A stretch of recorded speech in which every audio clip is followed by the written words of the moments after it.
కాళ్ళు మట్టిలో కానీ మన కలలకి ఎత్తులే లేవు అంటారు కదా. ఇప్పుడు మన భారతదేశం అదే నిరూపించి చూపించింది. ప్రపంచంలో అత్యంత ఎత్తైన రైల్వే వంతెనను నిర్మించి మరోసారి భారత్ గొప్పతనాన్ని చాటి చెప్పింది. ఒకవైపు పాక్ తో యుద్ధ వాతావరణం కొనసాగుతున్నా కూడా భారత్ తన డెవలప్మెంట్ ని ఆపే ప్రసక్తే లేదు అని రకరకాలుగా నిరూపిస్తూనే వస్తుంది. జమ్మూ కాశ్మీర్ లోని రేసీ జిల్లాలో ఉండే ఈ బ్రిడ్జ్ పేరు చినాబ్ బ్రిడ్జ్. జమ్మూ కాశ్మీర్ 100 ఏళ్ల కల ఇది. దీనిని ఈఫిల్ టవర్ కంటే 35 మీటర్ల ఎత్తులో నిర్మించారు. ఢిల్లీలోని కుతుబ్ మినార్ కంటే 5 రెట్ల ఎత్తు ఉంటుంది. వాస్తవానికి ఈ చినాబ్ రైల్వే వంతెన 359 మీటర్ల ఎత్తు, 1315 మీటర్ల పొడవుతో ఉంటుంది. దీనివల్ల జమ్మూ శ్రీనగర్ మధ్య కనెక్టివిటీ పెరుగుతుంది. ఇది కేవలం ఒక వంతెన మాత్రమే కాదు, కాశ్మీర్ ప్రజలకు కనెక్టివిటీ, అభివృద్ధికి రాసిన మలుపు. చినాబ్ నదిపై నిర్మించిన ఈ వంతెనను భారతీయ రైల్వే చరిత్రలో ఇంజనీరింగ్ అద్భుతంగా భావిస్తున్నారు. పర్వతాలను చీల్చుకుంటూ, లోయలను దాటుకుంటూ ఎన్నో వంతెనలు, సొరంగాల ద్వారా ప్రయాణికులను గమ్యానికి చేరుస్తుంది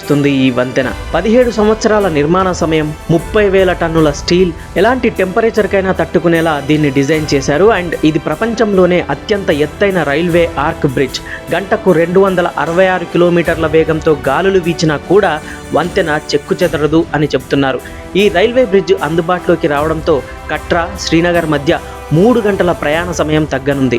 ఐకానిక్ బ్రిడ్జ్ వద్ద రైల్వే మ్యూజియంని కూడా ఏర్పాటు చేశారు. ఇక ఈ వంతెనతో పాటు కాశ్మీర్కు టూరిజం, ట్రేడ్, ఉద్యోగ అవకాశాల్లో విపరీతమైన మార్పు వచ్చే అవకాశాలున్నాయి. చినాబ్ బ్రిడ్జ్ ఇప్పుడు కేవలం వంతెన కాదు, అది భావోద్వేగానికి, అభివృద్ధికి సంకేతం. పర్వతాల్ని అధిరోహించడం, అధిగమించడం అంటే ఎలా ఉంటుందో మన దేశం చేసి చూపించింది.